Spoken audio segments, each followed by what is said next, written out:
জান্নাত কতটা? জান্নাত যদি 8টা হয় তাহলে জাহান্নাম কতটা আছে? 7টা। কতটা? 7টা। তোমরা কি এটা সঠিক জানো? জি। মাশাআল্লাহ, অনেক সুন্দর হয়েছে। জান্নাত 8টা আর জাহান্নাম 7টা। এ বাবা, নামাজের ফরজ কতটা? 14টা। আচ্ছা, নামাজের ভিতরে ওয়াজিব কতটা? 14টা। আচ্ছা, নামাজের ভিতরে নামাজ ফাসিদ হওয়ার কারণ কয়টা? 19টা।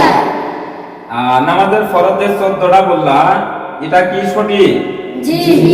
মাশাআল্লাহ, অনেক সুন্দর হয়েছে। আর নামাজের ওয়াজিব যে 14টা, এটা কি সঠিক? জি।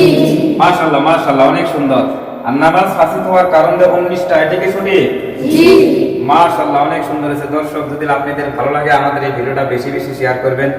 এই কোরআনের পাখিরা কত সুন্দর করে বললেন, নামাজের ভিতরে ফরজ 14টা, নামাজের ভিতরে ওয়াজিব 14টা, নামাজ ফাসিদ হওয়ার কারণ 19টা। অনেক সুন্দর হয়েছে। তো দর্শক, যদি আপনাদের ভালো লাগে প্লিজ একটা করে শেয়ার করবেন। একটা শেয়ারের বিনিময়ে অনেক ভাইয়েরা, অনেক মাসিরা, খালারা, অনেক বাপজানেরা জানতে পারবে নামাজের ভিতরে 14টা ফরজ, নামাজের ওয়াজিব 14টা, নামাজ ফাসিদ হওয়ার কারণ 19টা, সকলে জানতে পারবে। তো দর্শক, যদি ভালো লাগে আপনারা আমার এই ভিডিওটা ফলো করে রাখবেন, ইনশাআল্লাহ প্রতিদিন নতুন নতুন ইসলামিক ভিডিও পাওয়ার জন্য।